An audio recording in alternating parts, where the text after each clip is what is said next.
How do Democrats need to change the way they communicate to voters if you think that's part of the problem? For sure. I mean, I think all of us have to come to grips with legacy media is just not as important as it thinks it is. When I first started talking about politics in my country, this is before the advent of independent media with the power and ability that it has now. So, I started saying stuff like, what's the point of voting if both political parties are basically the same and are controlled by financial interests and deep state power, right? I started to say stuff like that. Newspapers in my country that were of the right, like the Telegraph, were kind of like, this Russell Brand, he's got a bit of a nerve, don't you think? And they questioned me and were even somewhat skeptical and judgmental.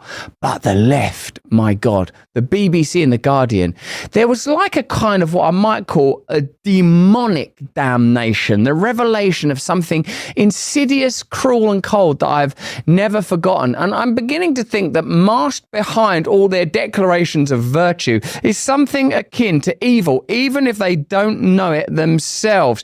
Here's the Axios founder admitting to NBC that the mainstream media lost to independent voices. How long is it before MSNBC are saying the problem was MSNBC? You've always been sort of the leading edge of where media is going with Politico, now with Axios. You understand the environment so well.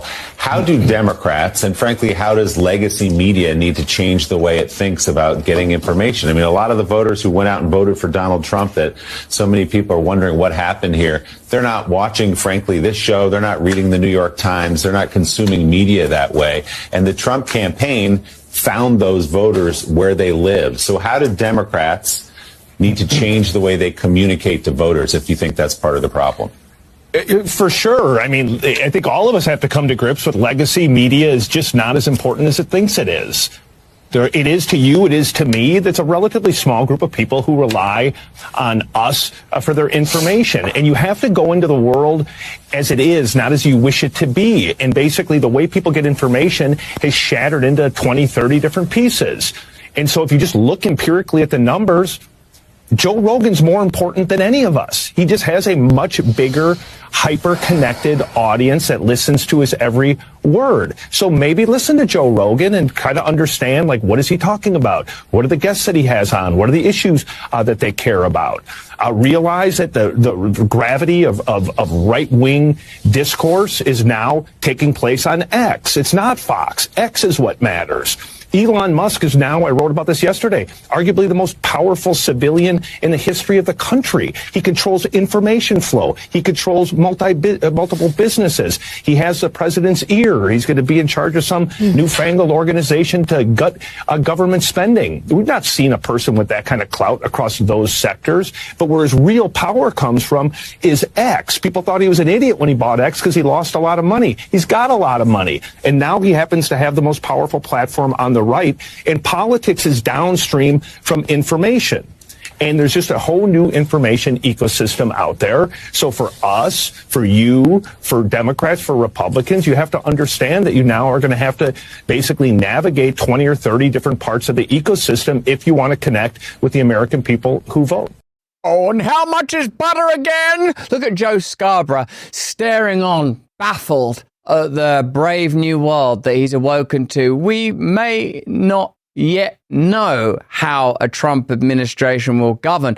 But for me, it's amazing to be having conversations about censorship. If you think about how things were during the pandemic, it's brilliant to see legacy media recognizing the yawning chasm that opens before them as all of their proposed virtue, all of their sickly signified pretense at power and care tumbles down into a canyon, leaves them exposed and bare as what they are and ever were, self-interested propagandists. And I mean that with a good degree of respect and concern, because there's none of us perfect, and I reckon self-interest motivates a lot of my actions as well, probably yours. We're human beings. That's why decentralization is so important, and independent media is a form of decentralization. If you don't like what I'm saying on Rumble, you can go and look at what, I know, Glenn Greenwald's saying, or Crowder, or as hundreds of thousands of people are, Bongino. You can look at a variety of people and you can be part of a conversation. You no longer have to be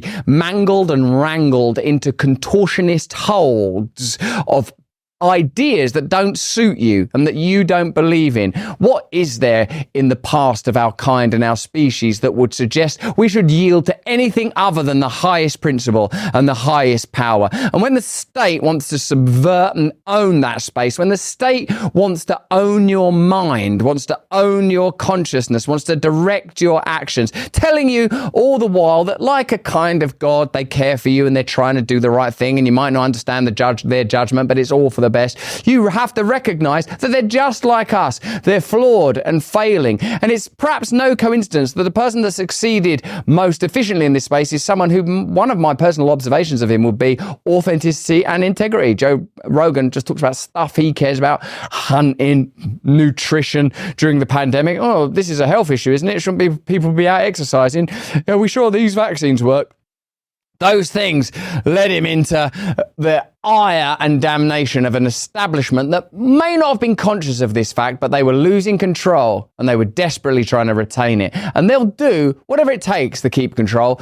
And man, do I know all about that in my own small way. But let's be honest, most K-Cup pods are serving you mouldy, pesticide-laden rubbish. Chains like Dunkin', they're stinking the place out with their stale coffee and expecting you to say cheers. 1775 Coffee makes sure you don't have to drink a chemical soup when you want a caffeine lift. 1775 Coffee steps in to slap the mediocrity right out of the competition. Their K-Cup pods are filled with single origin, high-altitude beans, hand-picked by people who know what flavour actually is. It's coffee that will slap your brain fast awake.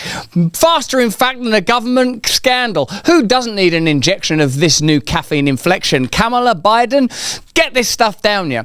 You've got a choice of medium roast, dark roast and mushroom blend. Yeah, actual mushrooms like lion's mane and reishi to boost your brain power as well as giving you an immediate lift. Because let's be honest, if your coffee isn't strong enough to overthrow a small government, what's the point? This coffee is for people who don't want a participation trophy. This is coffee for winners. Go to 1775coffee.com, grab your 24-pack and tell corporate coffee to take a hike. That's go to 1775coffee.com, grab your 24-pack and tell corporate coffee to take a hike. Caffeine that will help you overthrow the powerful. JD Vance has warned that the US may withdraw from NATO if the EU keeps censoring people all the time. I know about censorship because I was subject to censorship from all these groups like CRISP and Logically AI, who were working in conjunction with the government and legacy media to create all sorts of problems for outspoken and independent voices. Now JD Vance is offering a warning. Now, whatever you think about Trump and this burgeoning Trump administration, surely the principles of free speech are indefatigable and undeniable, allowing us all a field and forum to settle our disputes with ideas and open communication. A fight that the old establishment doesn't want to have because they know they will lose that battle.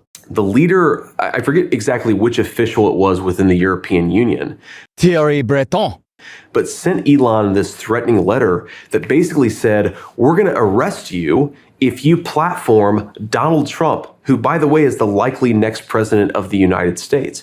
So what America should be saying is, oh, if NATO wants us to continue supporting them, and NATO wants us to continue to be a good participant in this military alliance, why don't you respect American values and respect free speech?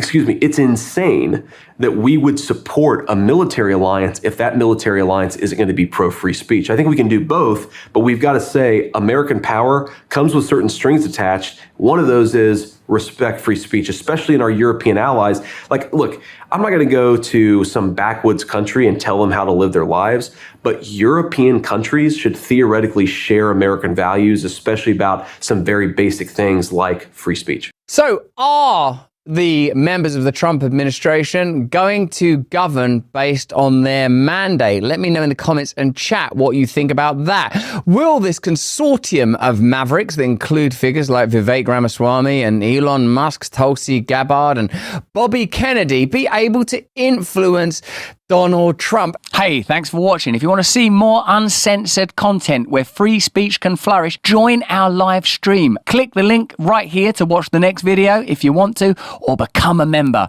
of a growing movement. Download the Rumble app and you'll be informed every time we make a new piece of content. Stay free.